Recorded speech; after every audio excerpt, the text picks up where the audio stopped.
Right, let's get some politics now. How sure are you that your member of parliament actually transacts parliamentary business? Chances are he or she may be one of the MPs responsible for the constant quorum hitches, now raising serious concerns and often affecting progress in the August House.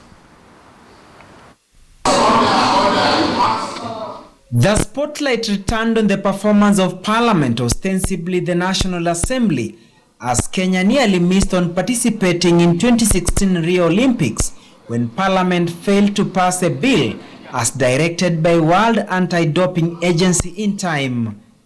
This forced an extension which eventually saw the bill assented to by the President on Friday. On the floor of the House, a seemingly frustrated Cherangani lawmaker Wesley Koril on 8th March informed the Speaker why the passage of the bill took so long. Mr. Speaker, I have appeared 3 times before the Committee of Labour and there has never been quorum. So we haven't been able to move anywhere. And yet, Mr. Speaker, we have only less than 3 weeks before the deadline that we have been given by WADA to pass as our legislation to be able to allow this country to participate in this year's Olympics.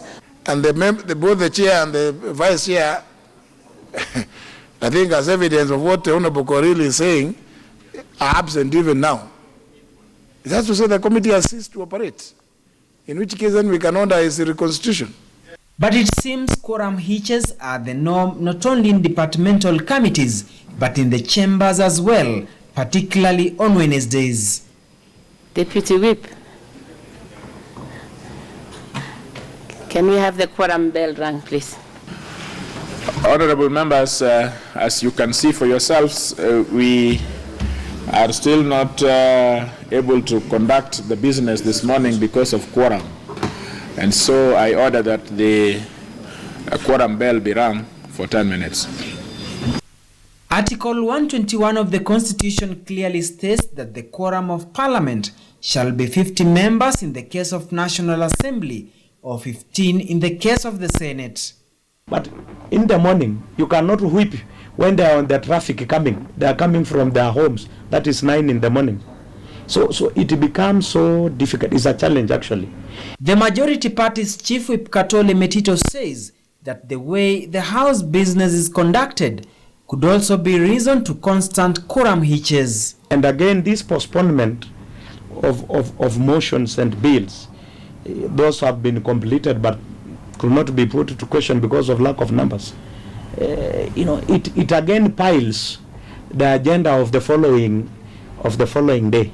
But I think the most appropriate way to go is to remove our quorum, to remove it from the Constitution and let it remain in the standing orders. Out of the 27 members of the National Assembly who never uttered a single word in the entire 2015 in the chambers, 5 of them, Gonzi Rai of Kinango, Kangema's Tiras Ngahu, Kipkrui Moyo Frongai, his Mgwen counterpart Alex Kosgei and Oscar Sudi of Kapsaret are yet to make their maiden speeches since they were elected 4 years ago, now with less than 15 months to go before the next general election. Duncan Hemba, KTN News.